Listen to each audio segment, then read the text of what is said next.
അപ്പം 26-ാം തീയതി രാത്രിയില് അവൻ ഒരുപാട് സുഹൃത്തുക്കളെ വിളിച്ചിട്ടുണ്ട്. ഇതിലേക്ക് ഒരു ആസക്തി ഉണ്ടായി കാണും, ഇതിലേക്ക് അഡിക്റ്റ് ആയി പോയി കാണും. മൃതദേഹം കിടക്കുന്ന നിലയിലായിരുന്നു, വീഴ്ചയിൽ മരണം സംഭവിച്ചു എന്ന ഒരു നിഗമനമാണ്.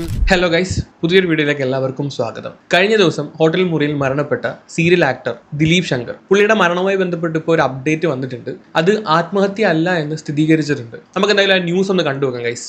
ഇവർ റൂം തുറന്നു നോക്കുമ്പോൾ അദ്ദേഹത്തെ മരിച്ച നിലയിൽ കണ്ടെത്തുകയായിരുന്നു. തറയിൽ മൃതദേഹം കിടക്കുന്ന നിലയിലായിരുന്നു, വീഴ്ചയിൽ മരണം സംഭവിച്ചു എന്ന ഒരു നിഗമനമാണ് പോലീസ് പറയുന്നത്. അദ്ദേഹത്തിന്റെ ആത്മഹത്യയല്ല, നേരത്തെ തന്നെ ആരോഗ്യ പ്രശ്നങ്ങൾ ഉണ്ടായിരുന്നു. അദ്ദേഹത്തിന്റെ റൂമിൽ നിന്ന് മദ്യക്കുപ്പികൾ കണ്ടെടുത്തിരുന്നു, മദ്യപിച്ചിരുന്നു എന്ന കാര്യവും വ്യക്തമല്ല. ഏതായിരുന്നാലും അദ്ദേഹത്തിന് മറ്റ് ആരോഗ്യ പ്രശ്നങ്ങൾ, ഗുരുതരമായ കരൾ രോഗം ഉൾപ്പെടെ അദ്ദേഹത്തിന് ഉണ്ടായിരുന്നു എന്നാണ് മനസ്സിലാക്കാൻ കഴിയുന്നത്. ആ തരത്തിലാണ് അദ്ദേഹത്തിന്റെ സഹപ്രവർത്തകർ അടക്കം പിന്നീട് പ്രതികരണങ്ങൾ നടത്തിയത്.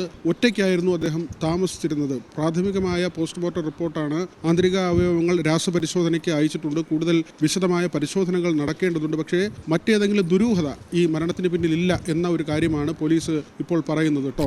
പഞ്ചാഗ്നി എന്ന് പറയുന്ന സീരിയലാണ് പുള്ളി ലാസ്റ്റ് അഭിനയിച്ച സീരിയൽ. അതിനു വേണ്ടിയിട്ടാണ് പുള്ളിക്കാരൻ എറണാകുളത്ത് നിന്ന് ട്രിവാൻഡ്രത്ത് വന്നത്.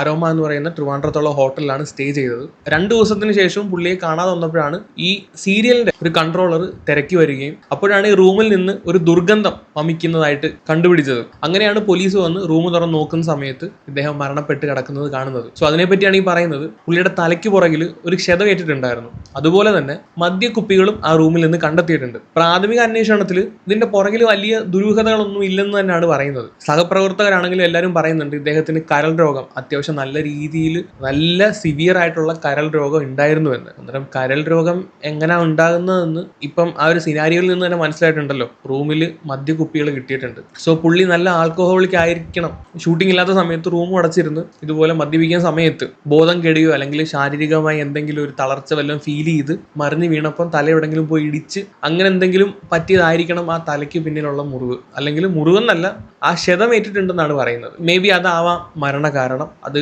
ഓട്ടോപ്സി റിപ്പോർട്ട് വന്നാൽ മാത്രമേ നമുക്കത് കൃത്യമായിട്ട് ഒരു ക്ലാരിറ്റി അതിനകത്ത് കിട്ടത്തുള്ളൂ. അപ്പം ഇദ്ദേഹത്തിനെ പറ്റി ഇദ്ദേഹത്തിന്റെ കൂടെ വർക്ക് ചെയ്തിട്ടുള്ള സീമാജി നായർ കഴിഞ്ഞ ദിവസം പുള്ളിക്കാരത്തി ഒരു പോസ്റ്റ് ഒക്കെ ഇട്ട് നമ്മൾ ഷെയർ ചെയ്തിട്ടുണ്ടായിരുന്നു. അവര് ഇദ്ദേഹത്തിന്റെ ഹാബിറ്റിനെ പറ്റിയും കുറെ കാര്യങ്ങൾ പറയുന്നുണ്ട്. നമുക്ക് അതുകൂടെ ഒന്ന് കേൾക്കാം. ആ ഒരു ദുഃഖം നിലനിൽക്കെ തന്നെ പറയുകയാണ്. കാരണം ദിലീപ് ആരോഗ്യകാര്യത്തിൽ ഒട്ടും ശ്രദ്ധ വെച്ചിരുന്നില്ല. അപ്പൊ ഞങ്ങളൊരു ഒരുമിച്ചൊരു 3-3.5 വർഷത്തോളം ഞങ്ങള് സുന്ദരി എന്ന് പറഞ്ഞ ഒരു സീരിയല് ഞങ്ങൾ ചെയ്തിരുന്നു. അപ്പൊ ഞങ്ങൾ ചെയ്തവരൊക്കെ പലരും ഇന്ന് ഇപ്പം അവന്റെ ബോഡി അവന്റെ വീട്ടിലേക്ക് ഞങ്ങൾ എല്ലാവരും പോയിരുന്നു. അപ്പൊ ഞങ്ങൾ എല്ലാവരും അവിടെ നിന്ന് ചർച്ച ചെയ്ത ഒരു കാര്യം, പല രീതിയിലും പലരും അവന്റെ അടുത്ത് അവന്റെ ആരോഗ്യകാര്യം ശ്രദ്ധിക്കണം എന്ന് പല രീതിയിൽ പറഞ്ഞിട്ടും ഒന്നെങ്കിൽ ഒരു ചിരിയിൽ അതെല്ലാം തള്ളിക്കളഞ്ഞിട്ടുണ്ട്, അല്ലെങ്കിൽ നീ ബോഡി എനിക്കിതറിയാം എന്ന രീതിയിൽ തള്ളിക്കളഞ്ഞിട്ടുണ്ട്. അപ്പോ അത് ഇപ്പം ആരോടും അവരുടെ ജീവിതം ആഘോഷിക്കേണ്ടെന്ന് ആരും പറയുന്നില്ല, അല്ലെ എൻജോയ് ചെയ്യണ്ട എന്ന് പറയുന്നില്ല. എവിടെ നമുക്കത് വേണ്ട എന്ന്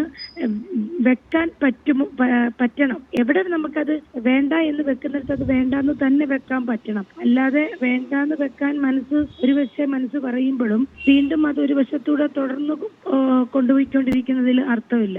അസാധ്യമായിട്ട് പാടും, നന്നായിട്ട് കവിത എഴുതും, നന്നായിട്ട് തിരക്കഥകൾ രചിക്കുമായിരുന്ന, നന്നായിട്ട് മിമിക്രി ചെയ്യുമായിരുന്ന, കാണാൻ ഭംഗിയുള്ള, അസാധ്യം നല്ല അഭിനയശേഷിയുള്ള, എത്രയൊക്കെ കഴിവുണ്ടായെന്ന് പറഞ്ഞിട്ട് എന്താ കാര്യം? ഇങ്ങനെയൊക്കെയുള്ള ദുശീലങ്ങൾ തലയ്ക്ക് കയറി പിടിച്ചു കഴിഞ്ഞു കഴിഞ്ഞാൽ അത് പോകാൻ വലിയ പാടാണ്. ഇപ്പം ഇവരുടെ സംസാരത്തിൽ നിന്ന് തന്നെ നമുക്ക് വ്യക്തമാണ് പുള്ളിക്കാരൻ അത്യാവശ്യം മദ്യപിക്കുന്ന ഒരു കൂട്ടത്തിലായിരുന്നു എന്ന്. അതുകൊണ്ടാണ് കരൾ രോഗം വന്നത്. അങ്ങനെ എന്തെങ്കിലും ബോധം കെട്ട് വീണപ്പോൾ തലയിടിച്ച് സംഭവിച്ചതും ആവാം, അല്ലേ? വൺസ് നമ്മൾ ഈ മദ്യപാനത്തിന് അഡിക്റ്റ് ആയി കഴിഞ്ഞു കഴിഞ്ഞാൽ പുറത്തു വരാൻ വലിയ പാടാണ്. അതൊരു രോഗമായിട്ട് വേണമെങ്കിൽ നമുക്ക് തന്നെ കണക്കാക്കാം. അതൊരു അഡിക്ഷനാണ്. അതിനകത്ത് നിന്ന് പുറത്ത് വരിക എന്നുള്ളത് അത്ര സിമ്പിളായിട്ടുള്ള കാര്യമല്ല. കുടിക്കുന്നവർക്ക് തന്നെ ഒരു വിചാരം ഉണ്ടാവും ഇത് നിർത്തണമെന്ന്. ബട്ട് നിർത്താൻ പറ്റാത്ത ഒരു അവസ്ഥയിലോട്ടൊക്കെ എത്തിക്കഴിഞ്ഞു കഴിഞ്ഞാൽ വലിയ പാടാണ്. എനിക്ക് അറിയാവുന്ന ഒരുപാട് ആളുകളുണ്ട് കുടിച്ച് നശിച്ചു പോയ ആളുകൾ. ഇദ്ദേഹം വലിയൊരു കുടിയനാണെന്ന് ഞാൻ പറയുമല്ല, ഞാൻ പറഞ്ഞ സമയത്ത് പറഞ്ഞതാണ്. നിങ്ങൾക്ക് കേൾക്കുന്ന ആളുകൾക്ക് നിങ്ങൾക്ക് റിലേറ്റ് ചെയ്യാൻ പറ്റുന്നുണ്ടായിരിക്കും. വീട്ടിലൊരു ക്രോണിക് ആൽക്കഹോൾ ഒരു വ്യക്തി ഉണ്ടെങ്കിൽ അത് അദ്ദേഹത്തെ മാത്രമായിരിക്കത്തില്ല ബാധിക്കുന്നത്, ചുറ്റുമുള്ള അയാളുടെ കൂടെ നിൽക്കുന്ന ആളുകളെല്ലാവരെയും ബാധിക്കും. ആ ഫ്രണ്ട് സർക്കിൾ കൊളാപ്സ് ആവും, ഒരു സ്മൂത്തായിട്ട് പോകുന്ന ഒരു ഫാമിലി കൊളാപ്സ് ആവും, സ്വയം നശിക്കും. തലയിൽ കയറി കഴിഞ്ഞ് കഴിഞ്ഞാൽ പിന്നെ എങ്ങനെയാണ് പെരുമാറുന്നതെന്ന് പറയാൻ പറ്റില്ലല്ലോ. നമ്മൾ പല സിനിമകളിലും അല്ലെങ്കിൽ റിയൽ ലൈഫിൽ തന്നെ എന്തോരം കാര്യങ്ങൾ കണ്ടിട്ടുള്ളതാണ്. ഞാൻ മദ്യപിക്കുന്ന ഒരു വ്യക്തിയല്ല, ഒട്ടും താല്പര്യം തോന്നാത്ത ഒരു മേഖലയാണ് ഈ ലഹരി എന്ന് പറയുന്നത്. ഇപ്പോൾ ഈ ദിലീപ് ശങ്കറിന്റെ കാര്യം പറയുന്ന സമയത്ത് കഴിഞ്ഞ ദിവസം ആ ഡയറക്ടറും വന്ന് പറയുന്നുണ്ടായിരുന്നു പ്രോപ്പറായിട്ട് മെഡിസിൻ കഴിക്കുക സമ്മതിക്കില്ല. സീമയും വന്ന് പറയുന്നുണ്ട് ഇത് നിർത്തണം, അല്ലെങ്കിൽ ഇത് നീ കൺട്രോൾ ചെയ്യണം എന്ന് പറഞ്ഞാൽ പോലും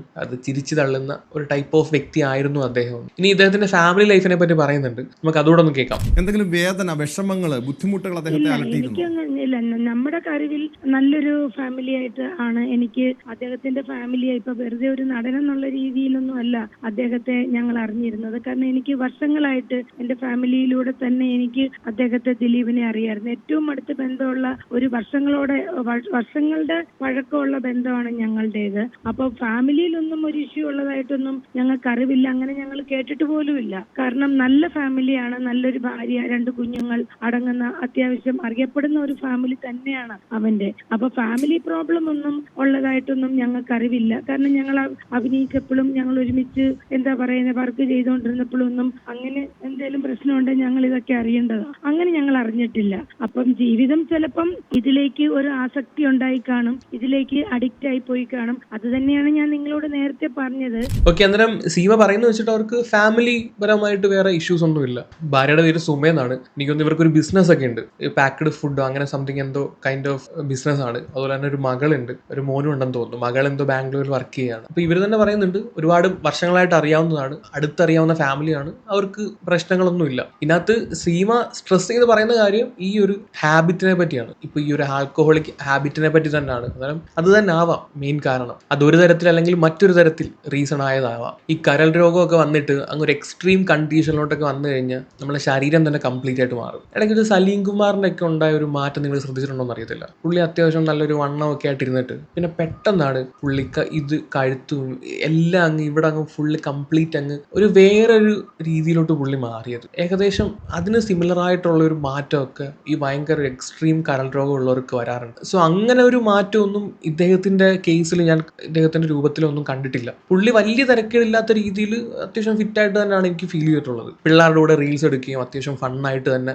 കാര്യങ്ങളൊക്കെ നോക്കി കാണുന്ന ഒരു വ്യക്തിയായിട്ട് തന്നെയാണ് പല വീഡിയോസിലും കണ്ടപ്പം തോന്നിയത്. അപ്പൊ കരൾ രോഗത്തിന്റെ ഒരു എക്സ്ട്രീം ലെവലിലോട്ടൊക്കെ പുള്ളിയുടെ അസുഖം പോയോ എന്ന് സംശയമാണ്. അങ്ങനെയൊക്കെ പോയിട്ടുണ്ടെങ്കിൽ ഇങ്ങനെ ഒറ്റയ്ക്ക് പാടാണ്, ഒറ്റയ്ക്ക് ഒരു മുറിയിൽ താമസിക്കാനും എല്ലാത്തിനും ബുദ്ധിമുട്ടുണ്ടാവും. സ്പെഷ്യൽ കെയർ തന്നെ കൊടുക്കേണ്ടി വരും. പിന്നെ വേറൊരു കാര്യം ഇവർ പറയുന്നത് എന്താണെന്ന് വെച്ചാൽ ഈ മരിക്കുന്നതിന് ഒരു 2-3 ദിവസം മുമ്പ് ഇദ്ദേഹം ഒരുപാട് സുഹൃത്തുക്കളെ വിളിച്ചിട്ടുണ്ടായിരുന്നു പറയുന്നത്. അതൊന്ന് കേട്ടു നോക്കാം. ആരും ഫാമിലിയെ കൊണ്ടുപോയി താമസിപ്പിക്കാറില്ല. പിന്നെ എന്നെ 22-ാം തീയതി രാത്രിയിൽ ഒരു 10:30 മണിക്ക് വിളിച്ചിരുന്നു. ഡിസംബർ 22-ാം തീയതി രാത്രി 10:30. അപ്പൊ ഞാൻ കിടക്കുമായിരുന്നു തലവേദനയായിട്ട്. അപ്പൊ ഞാൻ ചോദിച്ചു എന്താന്ന് ചോദിച്ചു. ഞാൻ വെറുതെ നിന്നെ വിളിച്ചതാ. അപ്പൊ ഞാൻ ചോദിച്ചു എന്താ നീ ഇപ്പൊ വിളിച്ചതെന്ന് ചോദിച്ചു. എന്താ വിളിക്കാൻ പാടില്ലേ? അപ്പൊ ഞാൻ പറഞ്ഞു നല്ല തലവേദനയായിട്ട് കിടക്കുകയാണ്, നാളെ നിന്നെ വിളിച്ചാൽ മതിയോ എന്ന് ചോദിച്ചു. അപ്പം 26-ാം തീയതി രാത്രിയില് അവൻ ഒരുപാട് സുഹൃത്തുക്കളെ വിളിച്ചിട്ടുണ്ട്, ഒരുപാട് പേരെ വിളിച്ചിട്ടുണ്ട്. പിന്നെ ഇവന്റെ ഒരു ഏറ്റവും വലിയൊരു പ്രശ്നം നമ്മൾ ഫോൺ ചെയ്ത് കഴിഞ്ഞാൽ ഇവൻ മിക്കവാറും ഫോൺ എടുക്കില്ല. ഇല്ലെങ്കിൽ അവൻ അത് എപ്പോഴെങ്കിലും ആ നമ്പറുകൾ കണ്ടിട്ട് എപ്പോഴെങ്കിലും ആയിരിക്കും തിരിച്ചു വിളിക്കുന്നത്. അപ്പൊ നമ്മളൊന്ന് ട്രൈ ചെയ്ത് കിട്ടിയില്ലെങ്കിൽ നമ്മൾ ഒരിക്കലും കിട്ടുന്നത് വരെ ട്രൈ ചെയ്തുകൊണ്ട് എന്താണെങ്കിലും ഇരിക്കത്തില്ല. എല്ലാവർക്കും എല്ലാവരുടേതായിട്ടുള്ള പ്രശ്നങ്ങളുണ്ട്. ഇപ്പൊ 26-ാം തീയതി പലരെയും അവൻ രാത്രിയിൽ വിളിച്ചിട്ടുണ്ട്. വിളിച്ചതിന് ശേഷം പലരും തിരിച്ചു വിളിച്ച സമയത്ത് ഫുൾ ഫോൺ ബിസി ആയിരുന്നു, ത്രൂ ഔട്ട് ബിസി ആയിരുന്നു. അപ്പൊ കുറച്ച് പേര് ട്രൈ ചെയ്തു, പിന്നെ അവര് ട്രൈ ചെയ്തിട്ടില്ല. അപ്പൊ അത് ഇന്ന് എന്നോട് പലരും പറഞ്ഞു 26-ാം തീയതി പിന്നെ തിരിച്ചു വിളിക്കുമ്പോ ഫുൾ ഫോൺ.